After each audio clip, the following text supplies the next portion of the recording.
Hey guys, welcome back to the Hustlin' Horsepower YouTube channel. As you can see, I'm running a little bit late today. It is about 5:40, and I'm gonna get ready to get some editing done. So Caden was off today, and we got some work done, but I don't have enough time to go through that footage and stuff like that. And quite frankly, I didn't get that much footage. But we started work. He didn't have to go to school today, so we started work at 8 o'clock in the morning. We picked him up and started getting some stuff done. I went out and got some ice cream because it was pretty muggy out this morning. And then Lady Gangster, when we got back, Lady Gangster, shout out to Harold, Engine, and Dyno. Go visit Pete and them. And we should be able to have that video out for you tomorrow. As you can see in the last video, Maddy, Lady Gangster, and Caden got the motor out of Altered Intentions that was in the frame rails of the Homegrown Hustler during the wreck. It hasn't been happy since the wreck.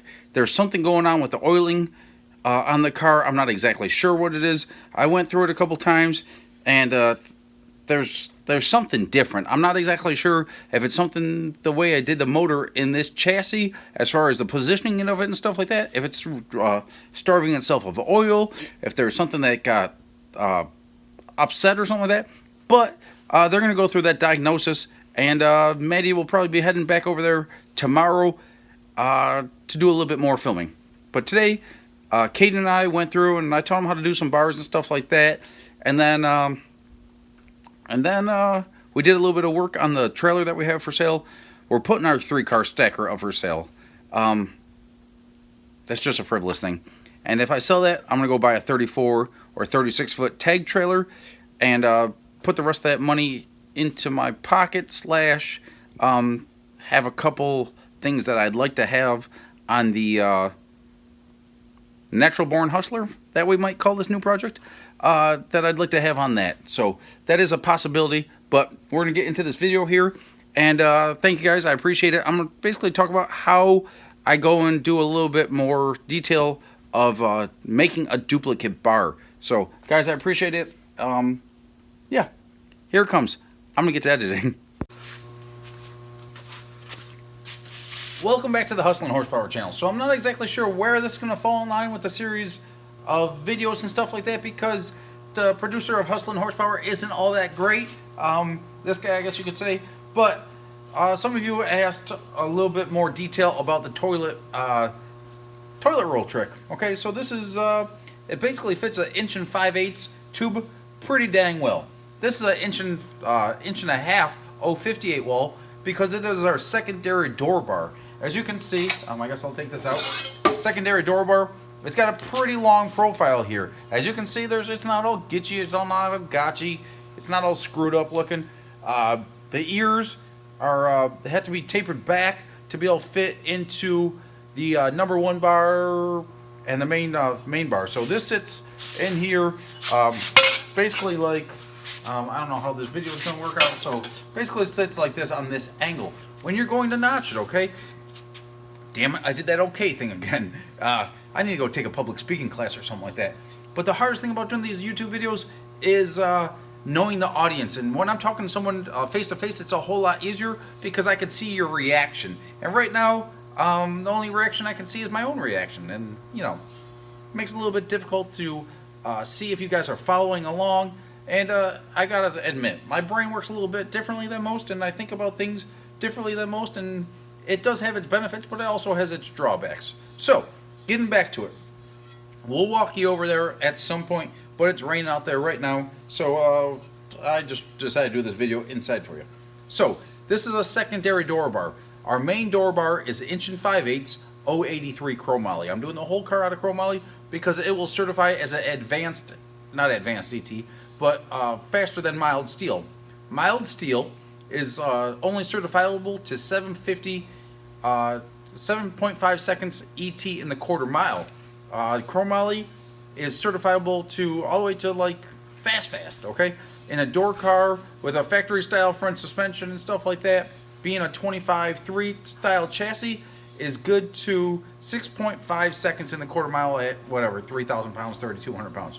So, we're hoping to be a little bit under that weight with no ballast in the car, and that's why this is all chromoly. So This is an 1.5 inch 058 wall. This car, this sits in the car like this. Sits into the number 1 bar or the main hoop and the number 1 bar. So that's why these ears are cut back like that.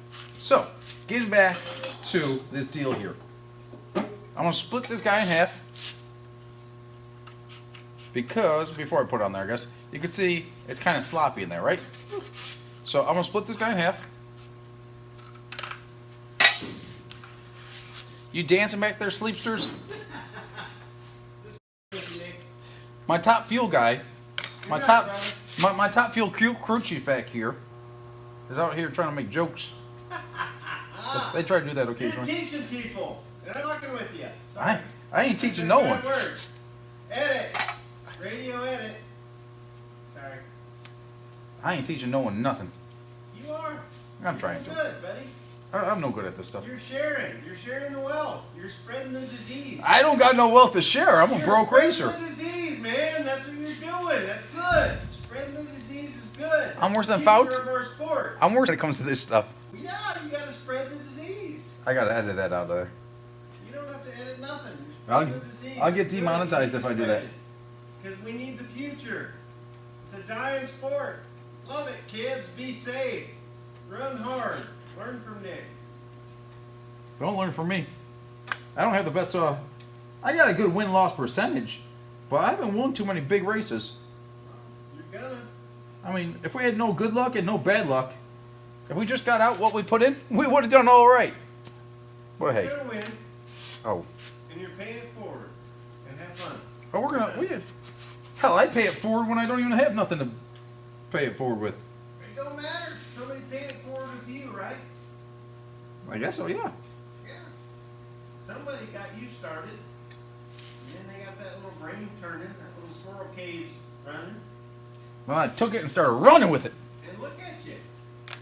And you figured some stuff out. And now you're sharing. Now we're sharing, guys. So, you can see in here, it's marked out. I don't know if you can see or not, but it's marked out. So we're going to go in here and cut it out. Except for these scissors suck.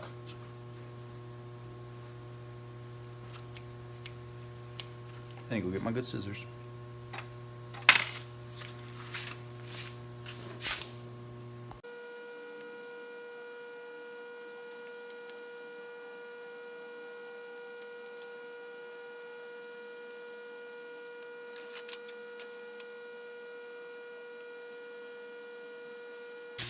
Alright, now that we got this piece made, a lot of times I'll just use construction paper.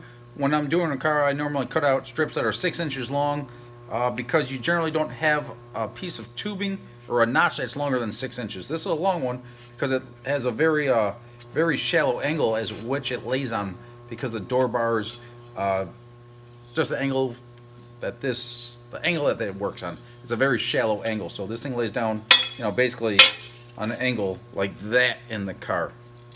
But go and make this, then I can slide.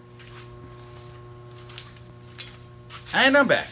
Okay, I videoed this once and I just didn't do a good job because the producer and the stunt man and stuff like that, he's not a video guy. So, getting back to it, when I go to make this, so if I'm making 2 of them that are a bar that's kind of complicated, I'll make a line here so that this is the apex. This will be the apex of the tube, and I'll go make one for here and one for this side, and then I measure the center, the base of this one to the base of this one, so that I can make the notch on this one and the notch at this one out of these toilet paper rolls. If I'm short on toilet paper rolls, you can use like 6-inch piece of poster board, tape them together into rolls at different diameters. If it's an 1.5 inch tube, just get a couple pieces of masking tape or whatever, roll it over there, and make it sleeve around your tube. This is after you do your face line, base line, and figure out your notch. You can also do it if you're not overly confident in doing the face line, base line setup to notch your tubes. You could go through and you could simply make one of these just round and go screw up a couple pieces of poster board trying to figure out your notch profiles as far as what this angle needs to be, what your back cut needs to be, and so on and so forth. Alright, going over this in a little more depth when I talk about back cutting your edges. If you use a hole saw, I wish there was one sitting here, but there's not. If you're using a hole saw, where the hole saw goes through, let's say you're doing a vertical notch through this tube, cutting the hole through here. This edge here would be 100, or the full thickness of the material. Where it breaks through is 0. Halfway through there is the half the thickness of the material. So, if you look at this tube here, this is 1.5 058 wall chromoly. It is 58 thousandths thick here, here, here, here, here, here, here, here, so on, right? If it was done with a hole saw and you didn't do your back cut, I see people new to doing this make this mistake. To have the full strength of your weld, you have to be welding to the full thickness of the material. You can make a really pretty weld and have it be weak. You can make a pretty decent looking weld be exceptionally strong as long as your fitment is good and your notching and your welding to the proper thickness of the material. So getting back to the hole saw, if I cut this tube straight up and down like this edge right here would be 0 thickness where it broke through. The center of this would be 120 thousandths thick, 083 wall, whatever the thickness of the tubing is. And once again, once it breaks through here, it's going to be 0.